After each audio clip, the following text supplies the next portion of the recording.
여러분은 하나님 말씀을 어떻게 들으세요? 하나님 음성을 듣고 계십니까? 하나님이 우리에게 말씀하시는 방법은 전 참 다양하다고 생각합니다. 신앙생활 하면서요, 직접 주님의 음성을 들었다라고 이야기하는 분들도 만나봤고요. 하나님이 뭘 보여주셨다라고 이야기하는 사람들도 만나봤습니다. 저는 하나님이 그렇게 못하신다고 생각지 않습니다. 하나님이요, 천지를 만드신 분인데 왜 그렇게 못하시겠습니까? 하실 수 있죠. 다만 우리 눈에 보이시지 않는 하나님, 그래서 우리가 말하는 것처럼 일반적으로 저희들에게 이렇게 음성으로 이야기하는 일은 흔한 것 같지는 않습니다. 개인적으로 저는 하나님이 음성으로 저에게 제가 한 거의 40년 가까이 이제 예수님을 믿어 오고 있는 것 같은데 한 번도 직접적으로 그분의 음성을 제 귀로 들어본 일은 없습니다. 그러면 저는 하나님의 음성을 못 듣는가? 그렇게 생각하지 않습니다. 하나님의 음성을 들을 수 있는 방법이 직접적인 음성으로 들려야만 하는 것이 아니라고 생각하기 때문입니다. 하나님은 제 인생에 단 한 번도 제가 이야기하는 것처럼 이렇게 음성으로 저에게 말씀한 일은 없으셨지만 저는 그분의 음성을 매우 빈번히 듣고 살고 있습니다. 중요한 건 어떤 모드나 어떤 방식으로 말씀하시느냐가 아니라 하나님의 말씀을 우리가 듣고 있느냐입니다. 이게 중요한 거죠. 하나님은 많은 경우에 직접적으로 말씀하시지 않으시지만 우리 주변에 하나님의 음성을 들을 수 있는 수많은 방법들을 간구해 놓으셨습니다. 우리가 조금만 정직하고 겸손한 마음으로 들으려 한다면 하나님은 우리가 들을 수 있는 그분의 음성을 우리 주변에 배치해 놓으셨다는 말입니다. 저는 종종 이것을 은혜의 방편이라 부릅니다. 오늘 본문에 사울이요 또 불순종합니다. 그런데 하나님께서 그의 인생에 은혜의 방편을 마련해 놓으셨습니다. 무슨 이야기인지 함께 묵상해 보겠습니다. 하나님이요 오늘 본문을 보면 사무엘을 통해서 사울에게 명령을 내리셨습니다. 여러분 그 명령의 내용은 뭐냐면 아말렉 족속을 진멸하라는 말입니다. 여러분 이 진멸이라는 말은 영어로 말한다면 completely destroy라는 말이에요. 진멸하라는 말은 히브리 말로는 하람이라는 말이고요. 근데 이 말을 주님의 명령, 하나님의 명령을 보면 선뜻 이해되지 않는 내용이 한 가지 있습니다. 여러분 3절을 한번 보실까요? 하나님 뭐라고 명령하셨는가? 다시 3절을 읽어보겠습니다. 시작.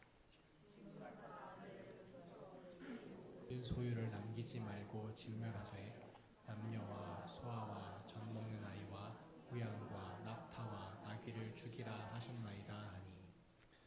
여러분 이 하나님의 명령을 사울이 들었는데 제가 그 전에도 뭐 성경을 전혀 안 읽은 아니지만 본격적으로 심각하게 성경을 읽기 시작한 건 전 대학 들어가서였던 것으로 기억합니다. 처음 제가 도서관에서 이 말씀을 읽고 그날 충격을 받았던 기억이 있어요. 저는 잘 몰랐어요. 성경에 이런 내용이 있는지를 잘 몰랐는데 성경을 잘 읽어보니까 이 말씀이 도무지 소화가 안 되는 거예요. 여러분 그럴 때 있지 않습니까? 하나님 말씀을 읽었는데 이게 소화가 안 되는 날이 있어요.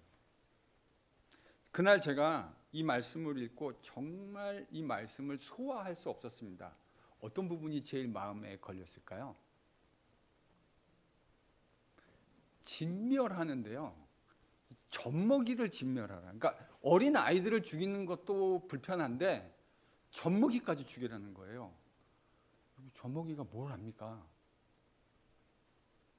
걔는 그저 본능에 의해서 움직이는 거죠. 배고프면 울고 배부르면 좋아하고요. 자고 이게 젖먹이 아이가 할 수 있는 전부 아닙니까? 걔가 뭐를 사리 분별을 할 수 있나요? 무슨 가치 판단을 할 수 있습니까? 그런데 하나님은 왜 소아와 젖먹는 아이들까지 다 컴플리트리 죽여라 말씀하시는 건가? 제가 성경에서 발견하는 사랑의 하나님과 이 하나님의 명령 사이에 좋아할 수 없는 너무나 큰 거리가 있는 것 같은 생각을 하게 되었습니다. 이게 일반적 상황이라면 당연한 이야기예요. 그러니까 하나님은 여러 가지 구약에서 전쟁을 수행하시는데 이와 같은 명령을 늘 하시는 건 아니에요. 그러니까 이런 건 어떻게 보면 예외적으로 적어요.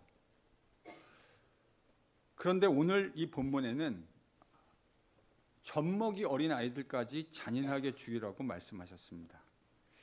성경에 이런 말씀이 나올 때가 있죠. 가끔 이럴 때가 있습니다. 이걸 신학적으로는 헤렘 전쟁이라고 합니다. 헤렘. 아까 이제 하람이라고 하는 동사, completely destroy, 완벽히 진멸하다.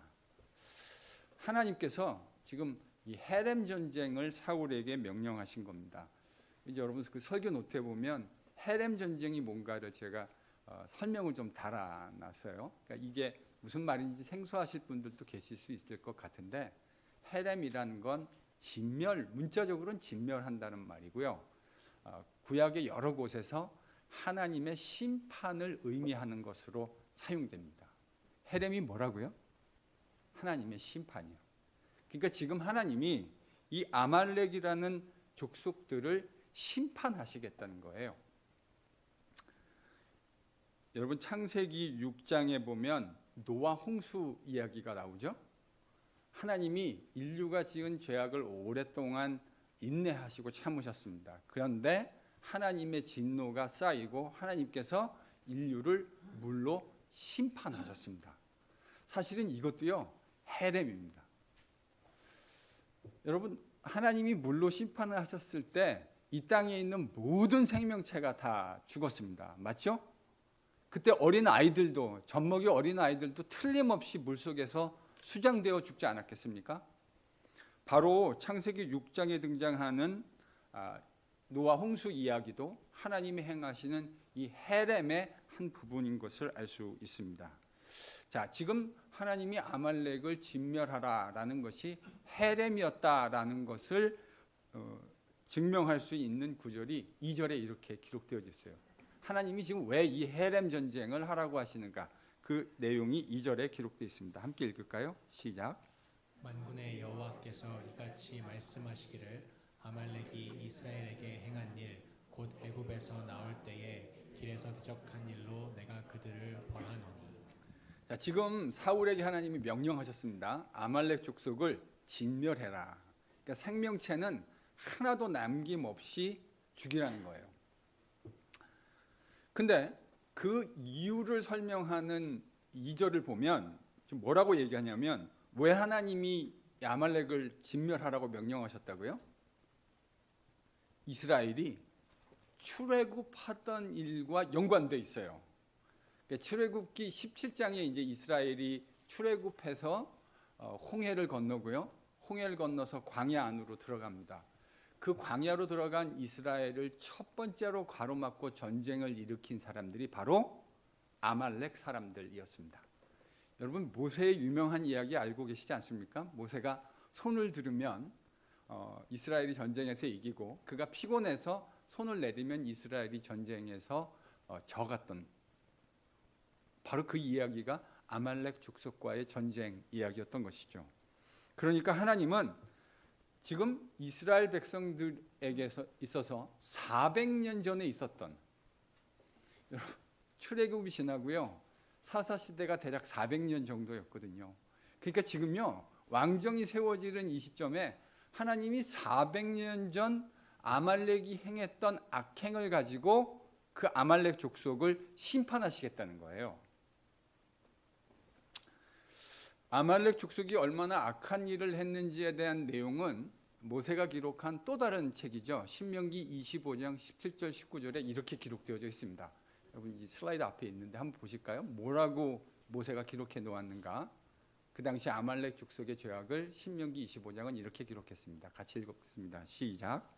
너희는 애굽에서 나오는 길에 아말렉이 너에게 행한 일을 기억하라. 곧 그들이 너를 길에서 만나 내가 피곤할 때에 내 뒤에 떨어진 약한 자들을 쳤고 하나님을 두려워하지 아니하였느니라. 그러므로 내 하나님 여호와께서 내게 기업으로 주어 차지하게 하시는 땅에서 내 하나님 여호와께서 사방에 있는 모든 적군으로부터 내게 안식을 주실 때에 너는 천하에서 아말렉에 대한 기억을 지워버리라. 너는 잊지 말지어다. 여러분 하나님이요 아말렉의 소행을 기억하셨습니다. 몇 년 동안요? 400년.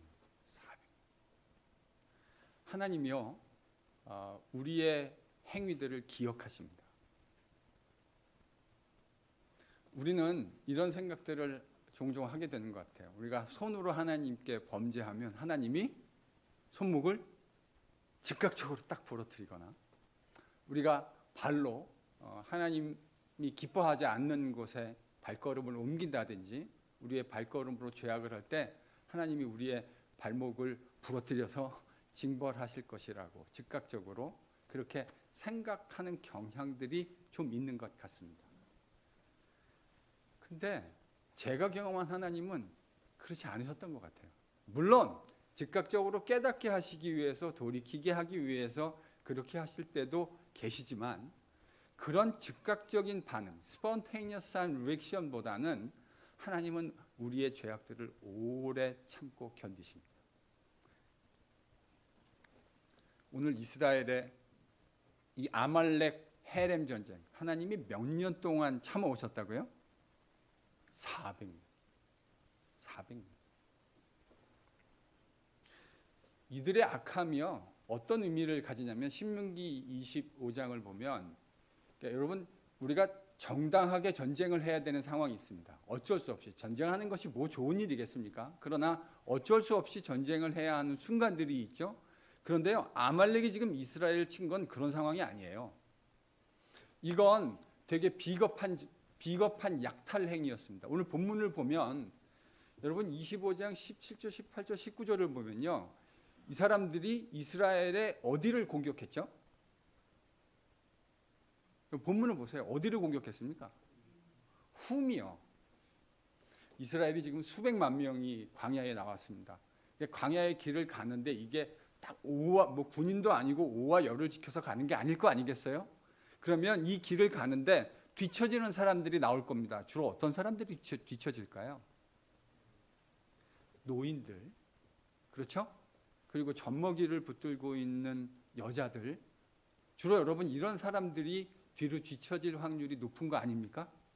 그러니까 아말렉이 누구를 친 거냐면요, 가만히 봤다가 제일 약해 보이는 사람들을 쳐서 그들이 가지고 있는 물품들을 노략한 거예요. 이 행위를 신명기 25장은 뭐라고 했냐면 하나님에 대한 두려움이 없는 것이라고 하나님은 모세를 통해 말씀하셨고요. 심지어 하나님 뭐라 그러셨냐면 너희들이 나중에 가나안에 들어가서 이방 족속들을 몰아내고 정착하고 안식하게 되어질 때에 천하에서 그들의 이름을 지워버릴 것이다. 하나님이요 기억하고 계셨던 거예요. 아말렉이 행했던 악행들을 있는 그대로 다 기억하고 계셨다가 이스라엘 백성에게 모세를 통해서 말씀하신 것이죠. 이스라엘 백성 너희들이 안식할 때 아말렉 족속을 징벌하게 될 것이다. 그리고 마지막에 뭐라 그러셨어요? 19절 마지막에 뭐라 그러셨습니까? 잊지 말아라. 그러니까요 오늘 본문에 나오는 지금 이 이야기는 하나님이 그냥 갑작스럽게 아말렉을 보고 사울에게 명령하셔서 랜덤하게 심판하시겠다는 게 아니에요.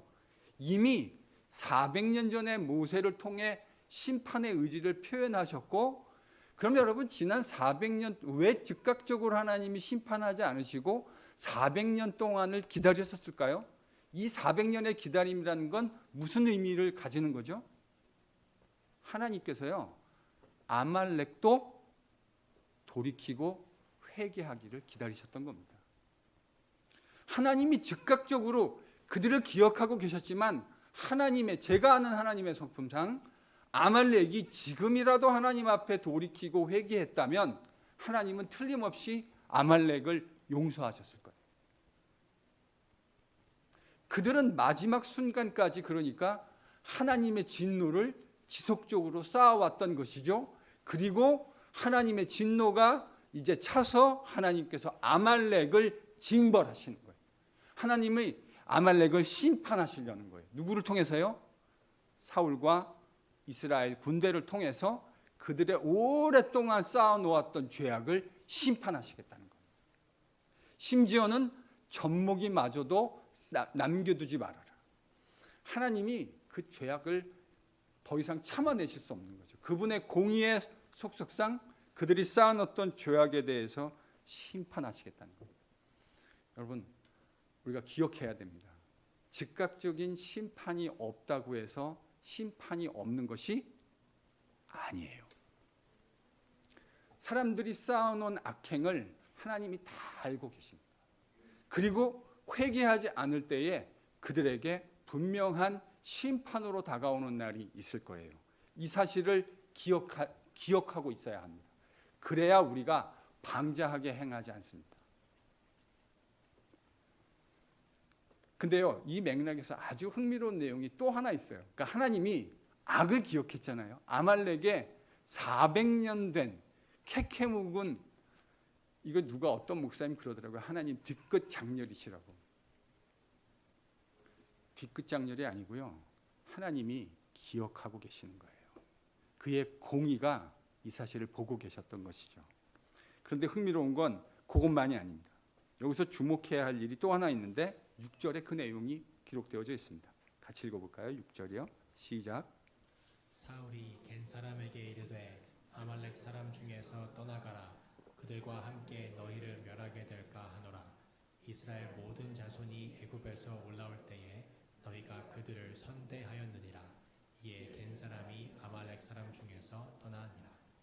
지금 하나님의 명령을 받고 이 헤렘 전쟁, 그러니까 싹쓸이 전쟁을 지금 사울이 수행해야 되는데 문제가 하나 있었어요. 그게 뭐냐면 아말렉 족속과 함께 살고 있는 겐 족속이라는 사람이 있었습니다. 이 사람들. 그럼 겐 족속이 누군지 아십니까?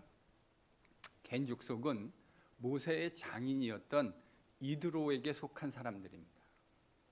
그러니까 여러분, 모세가 지금 장인 이드로와 함께 미디안 광야에 살다가 출애굽의 사명을 받고 이집트로 가지 않았습니까? 거기에 이제 이드로의 딸이었던 모세의 와이프도 있었고 자녀들도 다 태어났겠죠. 그 사람들을 이끌고 모세가 나올 때 이드로가 속해 있던 겐 지파에 속한 사람, 아말렉은 약탈을 했고요. 겐 지파는 어떻게 했다고요? 그 이스라엘 백성들을 긍휼히 여겼어요. 그래서 하나님 백성을 긍휼히 여겨서 그들을 선대했습니다.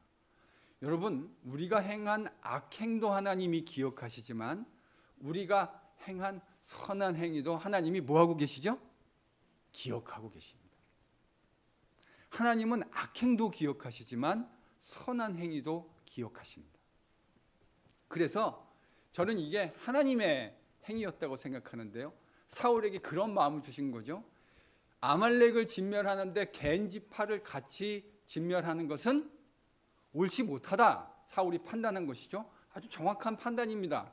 그래서 겐 지파들에게 뭐라고 말했냐면 하나님이 지금 아말렉을 진멸하실 텐데 너희들 거기 같이 있으면 같이 진멸되니까 떠나라고 이야기한 겁니다. 이 이야기를 듣고 겐 지파가 떠납니다. 겐 지파가 떠나자마자 사울은 하나님의 헤렘 전쟁의 명령을 수행에 옮기게 되죠. 여러분, 여기까지만 보면 사울이 잘한 것 같습니다. 그렇죠?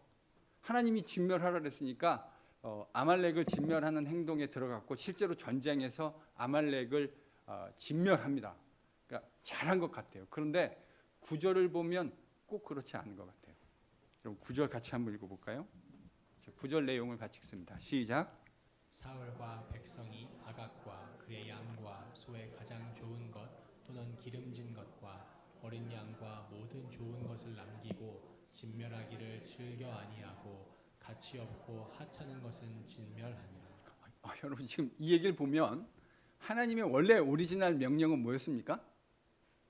진멸하라. 그러니까 아말렉 땅에 숨쉬고 사는 건 사람이든 짐승이든 여호와 하나님의 심판 아래 있다라는 것을 사울을 통해서 하나님이 심판 행위를 하시려고 했던 거예요. 근데 사울이 하나님의 말씀에 온전히 다 순종하지 않았습니다. 혹자들은 이걸 절반의 순종이라고 이야기합니다. 근데 저는 그 말이 납득치 않습니다. 절반의 순종이라는 건 없어요. 절반의 순종은 불순종과 다른 것이 아닙니다. 절반의 순종은요, 불순종이에요. 흥미로운 건 남겨놓은 이유예요. 여러분, 지금 사무엘상 저자가 뭘 말하고 싶은 거죠? 사울이 하나님 말씀에 온전히 순종하지 않았다. 여기서 우리가 주목해 봐야 하는 건 사울이 순종하지 않은 이유입니다. 하나님 명령은 진멸이었어요. completely destroy 해라. 완벽하게 다 제거해라. 그러니까 그 땅에 숨쉬고 있는 건 사람이든 심지어 젖먹이 포함해서 짐승들이라 하더라도 하나님의 진노와 심판 아래 있다라는 사실을 알게 하라는 것이 하나님의 명령이었다고요. 하나님은 사랑하시기도 하시지만 쌓여진 진노에 따라 그분의 공의를 따라서 심판하시는 하나님이기도 하십니다. 우리가 이 두 가지를 다 놓치지 않아야 돼요. 사람들이 사랑의 하나님만 이야기하는 걸 좋아하죠. 저도 사실은 그게 더 제 마음속에 좋기는 해요. 그런데 우리가 인정하든 인정하지 않든 하나님은 공의로우시고 심판의 하나님이라는 사실을 깨달아야 합니다. 이걸 망각하는 순간부터 인간들이 방자해지기 시작합니다. 여러분, 우리가 부모님의 회초리를, 저는 이제 회초리 맞고 자랐는데요, 이 초달이 있기 때문에 방자히 행하지 못하게 되는 거예요. 인간 마찬가지입니다. 하나님 앞에 그분의 공의로운 심판이 있다는 사실을 알기 때문에 우리가 방자히 행할 수 없는 것이죠. 하나님은 진멸하라고 했는데 사울은 진멸하지 않았습니다. 오늘 본문을 보면 두 가지 이유 정도를, 적어도 두 가지를 생각해 볼 수 있을 것 같아요. 왜 진멸하지 않았을까요, 사울이요? 첫 번째 이유는요, 손익계산서를 계산해 봤어요. 사울이 지금 보니까요, 이 짐승을 살려둔 짐승들이 있었잖아요. 어떤 짐승들을 살려뒀습니까? 좋은 거. 그러니까 이런 말일 거예요. 오늘로 치면 상품 가치가 있는 거. 시장에 냈다 팔았을 때 잘 팔릴 수 있는 것들, 트레이드 할 수 있는 것들은 하나도 죽이지 않았어요. 그러면 완전히 다 살려놓은 건 아니잖아요. 어떤 건 죽였죠? 가치 없는 거. 이 상품 가치 없는 것들은 다 죽였습니다. 하나님이 가축을 죽이라고 했으니까 안 죽일 수는 없고요. 죽이긴 했는데 가만히 봤더니 자기가 판단한 거죠. 하나님 명령은 다 죽여라. 그것이 가치가 있어 보이든 없어 보이든 모조리 죽여라였는데 사울이 판단한 거죠. 상품 가치가 있는 건 살려놔야 되겠다. 상품 가치가 없는 것만 죽이자. 하나님이 죽이라고 했으니까 죽이는 신용은 한 겁니다. 신용을 한 거죠. 왜냐하면 죽이란 명령을 하셨으니까 죽이긴 죽이는데 아깝다고 생각한 건 살려놓고 따로 떼어놓고 상품 가치가 없다고 판단되어지는 것만 죽인 것이죠. 이게 첫 번째 이유고요. 왜 이걸 살려놨을까요? 이런 짐승들을. 두 번째는 하나님 명령보다 사람들이 더 크게 보였기 때문일 겁니다. 하나님 말씀보다, 그러니까 하나님보다 사람들이 더 크게 보였기 때문일 거예요. 저는 그랬을 거라고 생각해요. 원래 여러분, 이스라엘이 행한 모든 전쟁이 다 헤렘 전쟁이 아니죠. 이스라엘이 행하는 상당수의 많은 전쟁들은 전쟁 후에 노획물들을 취할 수 있었습니다. 그리고 그 노획물을 가지고 전쟁에 참여한 사람들, 같이 생명 걸고 싸웠던 사람들에게 나눠주는 것이 고대 사회의 일반적인 전쟁과 관련된 풍속도였습니다. 근데 여러분, 지금 일반 전쟁에서 이기면 그러니까 백성들이 뭘 가지고 갈 수 있는 게 생기는 거잖아요, 집에. 근데 헤렘 전쟁하고 나면 어떻게 되는 거죠? 왕도 그렇고 군인들도 그렇고 다 빈손으로 집에 돌아가야 되는 겁니다. 백성들이 감정이 좋을 리가 없겠죠. 이렇게 되면 백성들에게 인기를 얻는 건 쉬운 일이 아니에요. 아니, 전쟁 끝나고 나서 왕이 뭔가 집에 갈 때 손에다가 소도 들려주고 양도 들려주고 해야 이게 인기가 좋은 거 아닙니까?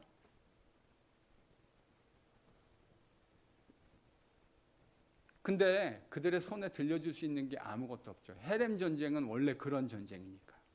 다 진멸하고 그냥 모두가 다 빈손으로 돌아가야 되는 거죠. 이렇게 되면 불평이 생길 수 있습니다. 여러분, 이럴 때 하나님 백성의 지도자인 왕은 뭘 해야 되는 거죠?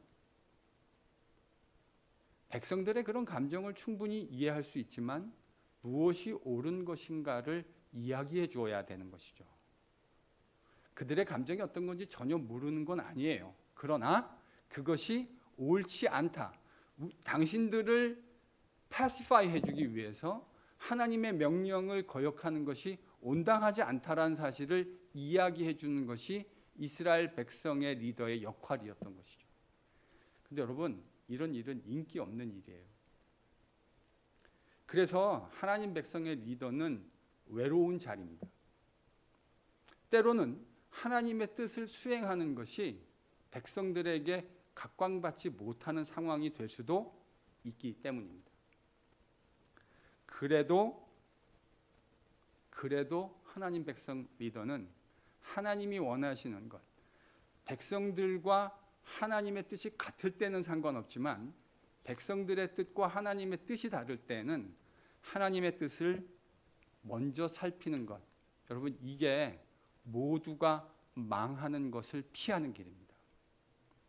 근데 사울은 그렇게 하지 않았어요.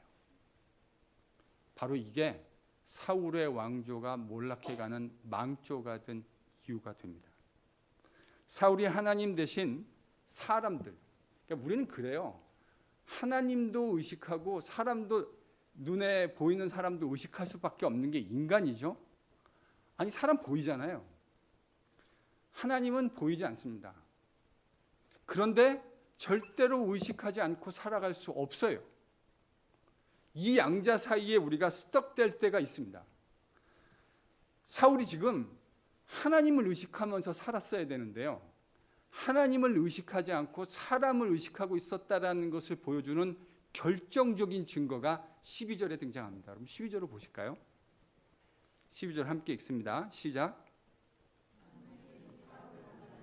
아침에 일찍 일어났더니 어떤 사람이 사무엘에게 말하여 이르되 사울이 갈멜에 이르러 자기를 위하여 기념비를 세우고 발길을 돌려 길갈로 내려갔다 하는지라.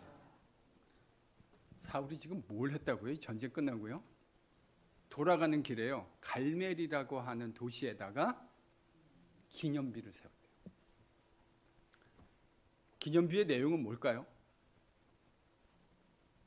사울 왕과 그의 군대가 하나님 명령에 순종해서, 이제 다음 주에 보십시오. 사울은요, 자기가 불순종했다는 생각을 꿈에도 하고 있지 않아요. 자신은 순종했다고 계속해서 주장합니다.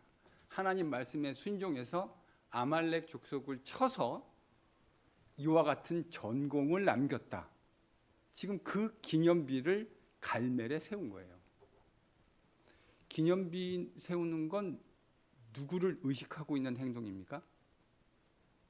사람들입니다. 사람들. 사실 하나님의 백성과 하나님의 지도자가 건강할 때 이딴 짓 하지 않습니다.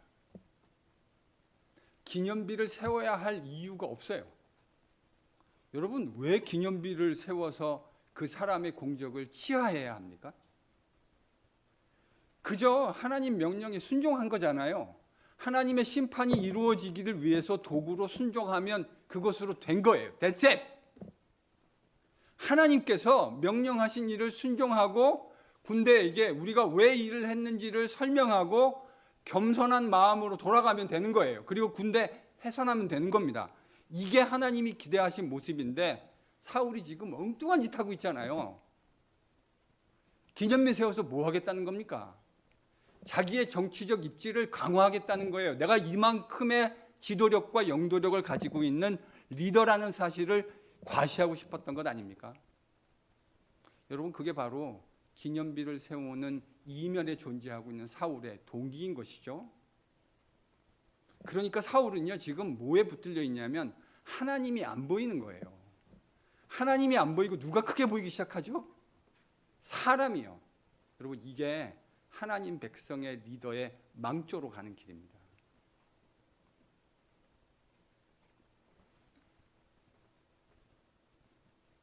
저는 오늘 말씀을 사울 입장에서 생각해 보면 참으로 안타깝다 하는 생각을 하지 않을 수 없습니다. 왜 그렇습니까? 하나님이 지금 이스라엘의 진정한 왕이시잖아요. 사울에게 끊임없이 회개할 수 있는 기회를 제공해 주고 계신 거거든요. 이미 그가 불순종했었어요. 그래서 선지자를 통해 너의 나라가 길지 않을 것이라는 예고도 해 주셨어요. 그런데도 하나님은 아말렉을 400년 동안이나 인내하시며 바라보셨던 것처럼 사울의 왕권에 대해서도 같은 마음이신 거죠. 네가 순종하기를, 내 말에 순종하기를 기대하는 하나님의 마음 아닐까요? 그런데 그는 계속해서 하나님 마음 못 알아차립니다. 하나님께서 그의 목소리를 듣고 순종하기를 기대하시는데 지금이라도 그가 하나님 말씀에 귀 기울이고 순종하면 하나님이 다시금 그에게 은혜를 베풀어 주실 것이 너무나 분명한데 사울은 끝끝내 하나님 말씀 듣지 않습니다. 순종할 수 있는 기회를 또 제공해 주셨는데 그는 또 하나님의 말씀에 불순종합니다. 근데 여러분요, 속지 말아야 돼요. 겉으로만 보면 지금 사울은 승승장구하고 있는 것 같습니다. 아말렉과의 어마어마한 전투에서 대승을 거뒀죠. 그리고 전리품으로 수많은 양과 소들을 가지고 백성들과 함께 기환하고 있죠. 기환하는 길에는 갈멜이라는 도시에 엄청난 기념비를 세워서 사울의 왕권이 이토록 강력하다는 것을 대내외적으로 알릴 수 있는 그런 일도 했습니다. 외형적으로만 보면요, 근사한 일들이 벌어지고 있습니다. 그러나 실제 내면을 들여다보면 참으로 안타깝기 그지없습니다. 바로 이 일로 인해서 이제 사울의 왕권은 돌이킬 수 없는 파국으로 달려 들어가고 있기 때문입니다. 실패가 아닐 수 없죠. 하나님 말씀을 무시하고 왕 아각을 살렸죠. 가장 좋은 양과 소와 기름진 것들, 어린 양들을 전리품으로 취해왔기 때문입니다. 이 모든 행위는 백성들 앞에서 자신의 힘과 승리를 과시하고 자신의 입지를 강화하려는 사울의 정치적인 조치였을 겁니다. 인간적으로는 이해되는 면이 있습니다. 여러분, 이게 인간적으로 생각하면 인간의 정치에서 이해 안 되는 건 아니잖아요. 충분히 이해되는 면이 있어요. 하지만 안타까워요. 왜 안타깝습니까? 지혜 없는 행동이기 때문입니다. 지혜 없는 행동이기 때문이에요. 사울은 지금 완전히 리더로서 오판하고 있습니다. 사실 사울의 모든 권위가 지금 사울 눈에는 누가 보이고 있다고요? 사람들만요. 그러니까 사울 눈에는요, 지금 하나님은 안 보이는 거예요. 사람들만 보이는 거죠. 여러분, 이게 우리가 빠질 수 있는 동일한 오류라는 사실을 기억하셔야 합니다. 하나님은 안 보이세요. 근데 사람은 보이죠. 그러니까 보이지 않는 하나님보다 보이는 사람이 더 신경 쓰일 수밖에 없는 것이 인간이에요. 그런데 그렇게 해서 되어진 판단은 반드시 실패합니다. 반드시 실패합니다. 사실 지금 사울이 자신의 왕권을 공고히 하고 강화하려고 하고 있는 것 아닙니까? 근데 잘 생각해 보세요. 사울의 왕권이 어디로부터 시작되어졌죠? 하나님으로부터요. 자신이 가장 미미하던 시절에 별 볼 일 없는 베냐민 지파, 여러분 사울 당시 베냐민 지파란 별 볼 일 없는 지파의 대명사였습니다.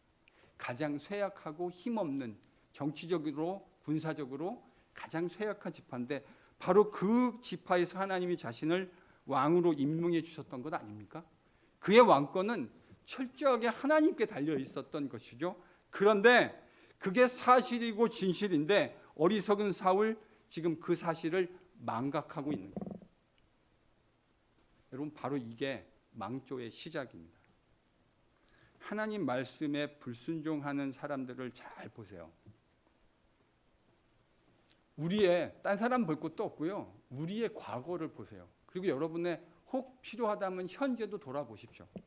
우리가 하나님 말씀에 불순종할 때 틀림없이 이런 현상이 일어날걸요.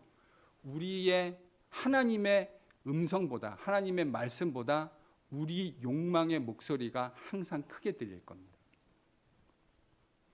하나님은 항상 말씀하세요. 하나님이 말씀을 안 하시는 게 아니에요. 우리가 영적으로 어두워서 듣지 못하고 있을 뿐이죠. 하나님은 지속적으로 사울에게 말씀하고 계신데 사울이 영적으로 귀가 어두워서 못 듣고 있는 거예요. 왜 못 듣냐면 욕망의 목소리에 붙들려 있으면 하나님 음성 안 들립니다. 저는 이건 만고불변의 진리이고 오늘 우리가 깨달아야 할 매우 중요한 절실한 교훈이라고 생각합니다. 자신의 욕망의 목소리에 귀를 기울이고 있는 사람에게 하나님 목소리는 안 들려서가 아니라 가리워져서 들리지 않는 거예요. 우리가 우리 욕망의 목소리에 귀가 가려워져 있는지를 잘 돌아봐야 합니다. 우리는 그럴 수 있는 가능성이 농후한 사람들이에요. 신경 써서 하나님의 음성을 하나님은요 절대로 천둥 같은 소리로 말씀하지 않으세요. 하나님은요 나지막히 항상 우리에게 말씀하고 계세요. 근데 왜 안 들리는가? 우리 욕망의 목소리가 늘 하나님의 목소리를 잠식하거든요. 오늘 본문에 보면요, 욕망의 욕망에 귀가 멀었던 사울에게 하나님이 여전히 은혜를 베푸시고 계시다는 사실을 깨닫게 됩니다. 욕망의 목소리에 귀 기울이고 있는 게 사울의 지금 현실인데요. 그래서 지금 하나님 말씀을 안 듣고 불순종한 거잖아요. 그런데 그런 사울을 하나님이 그냥 내어버려 두지 않으십니다. 그에게 은혜의 방편들을 제공해 주세요. 자, 본문을 보면요, 그 은혜의 방편이 최소 2개가 저희들이 발견할 수 있을 것 같은데, 여러분 13절 14절을 보면서 욕망의 목소리에 귀먼 사울에게 하나님이 어떤 은혜의 방편을 제공하셨는가? 여러분 눈을 크게 뜨시고 한번 찾아보시죠. 하나님이 어떻게 은혜의 방편을 제공하시는가? 13절 14절 같이 읽습니다. 시작. 사무엘이 사울에게 이른즉 사울이 그에게 이르되 원하건대 당신은 여호와께 복을 받으소서. 내가 여호와의 명령을 행하였나이다 하니 사무엘이 이르되 그러면 내 귀에 들려오는 이 양의 소리와 내가 들리는 소의 소리는 어찌 됨이니까 하니라. 여러분 지금 욕망의 목소리에 귀가 먼 사울에게 하나님이 여전히 은혜를 베풀어 주십니다. 첫 번째 은혜의 모습이 어떻게 등장하죠? 누굴 보내주십니까? 하나님이요 사울에게 사무엘을 보내주십니다. 사무엘을 보내주십니다. 여러분이 하나님의 불순종할 수 있습니다. 우리 모두는 다 불순종할 수 있는 사람들이고요. 여전히 불순종하며 부분적으로라도 불순종하며 살아갑니다. 근데 하나님께서 하나님의 백성의 지도자, 말씀의 사역자들을 통해서 여러분에게 틀림없이 듣게 하실 겁니다. 못 들었다고 핑계대지 마세요. 여러분이 안 듣고 있는 것이지 못 들은 것이 아니에요. 하나님은 여전히 오늘날에도 동일하게 역사하고 계십니다. 하나님께서 여러분의 인생에 말씀의 사역자를 통해 말씀하고 계시다라는 것이 여전히 하나님의 은혜가 당신에게 머물러 있다라는 가장 강력한 반증입니다. 첫 번째 하나님의 은혜의 방편이 그거고요. 두 번째는 뭘까요? 오늘 본문에 보면 하나님이 은혜의 방편을 또 남겨놓으셨어요. 지금 목소리를 안 듣고 있는 게 문제잖아요. 사울의 문제는 자신의 욕망의 목소리를 듣느라 하나님의 음성을 듣고 있지 못하는 게 핵심입니다. 그렇죠? 그러면 하나님의 은혜의 방편은 사울로 하여금 뭐를 다시 듣게 만드는 것이어야 할까요? 하나님의 음성을요. 근데요, 하나님이 이걸 그냥 들려주시는 게 아니라 하나님 참 재밌으신 분이에요. 하나님 되게 위트가 많으시고요. 하나님이 지금 사울로 하여금 하나님 음성을 듣게 해주시기 위해서 사울 주변에 남겨놓으신 것이 있습니다. 뭐죠? 양의 소리, 소의 울음소리입니다. 양의 소리와 소의 울음소리를 들으면서 사울은 뭘 기억해낼 수 있죠? 내가 하나님 말씀에 온전히 순종하지 않았다는 사실을 기억해낼 수 있습니다. 망각하면 다시 떠올리는 것이 쉽지 않은데 그 짐승들의 울음소리를 들으면서 내가 하나님의 말씀에 순종하지 않았구나라는 사실을 떠올릴 수 있게 되는 거죠. 여러분, 떠올려야 생각할 수 있고 생각해야 회개할 수 있습니다.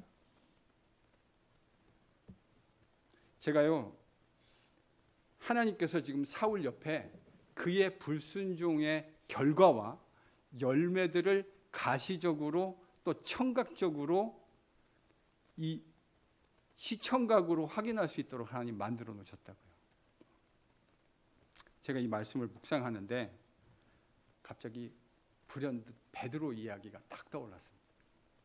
베드로 이야기. 베드로가 주님을 부인하던 날 밤, 그가 주님이 마련해 놓으신 생명의 길로부터 일탈하고 있었어요. 여러분, 요한복음이 얘기하는 생명은 그리스도 예수 안에 있고 예수 안에 있고 그의 말씀 안에 거하고 그와 함께 동행하는 것이 요한복음이 얘기하는 영생입니다. 그러니까 영생을 사는 건 철저하게 예수님과 붙어 있는 것을 통해서 확보되는 거예요.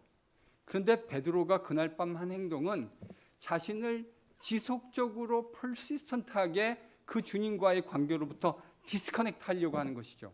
뭐라고 말했죠? 나는 그를 알지 못하노라.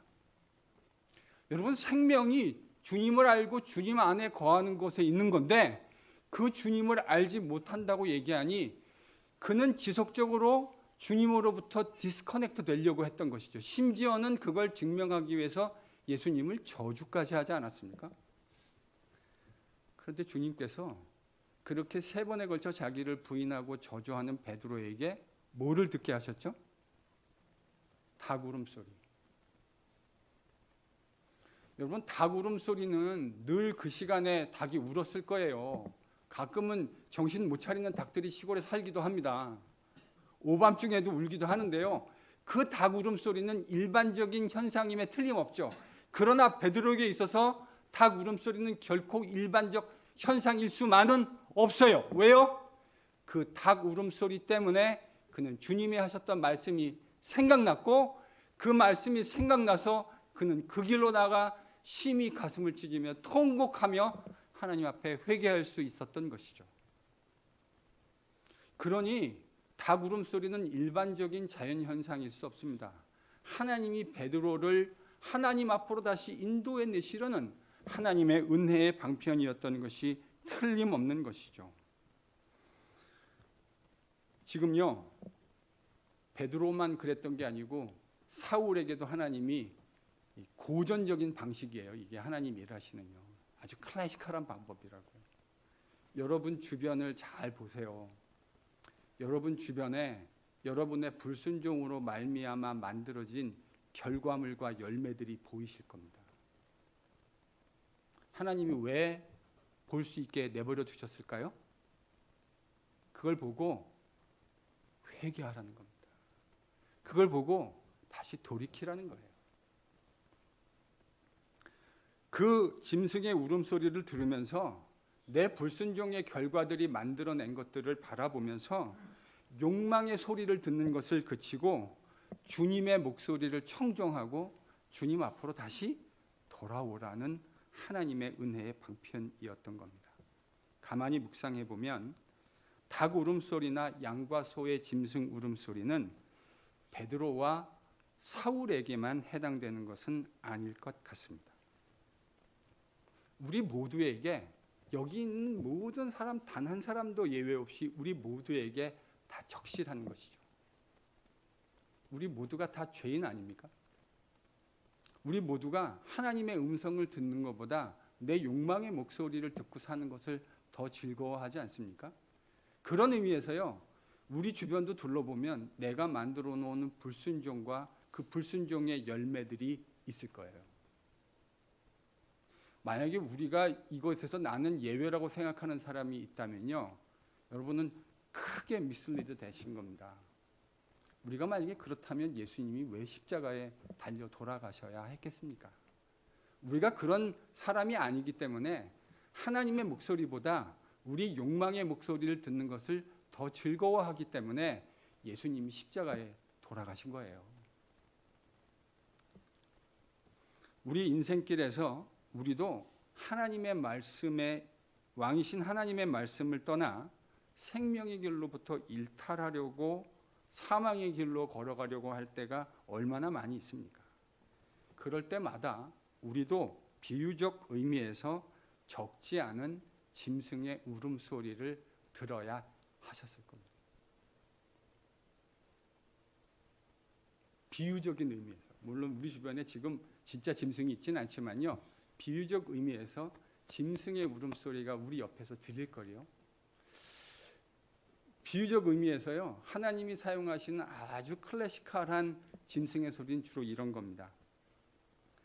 건강의 습격입니다. 또 어떤 게 있을까요? 잘 생각해 보세요. 또 어떤 게 있을까요? 재물의 습격입니다. 우리가 웬만해서는 하나님 목소리 잘 안 들으려고 그러거든요.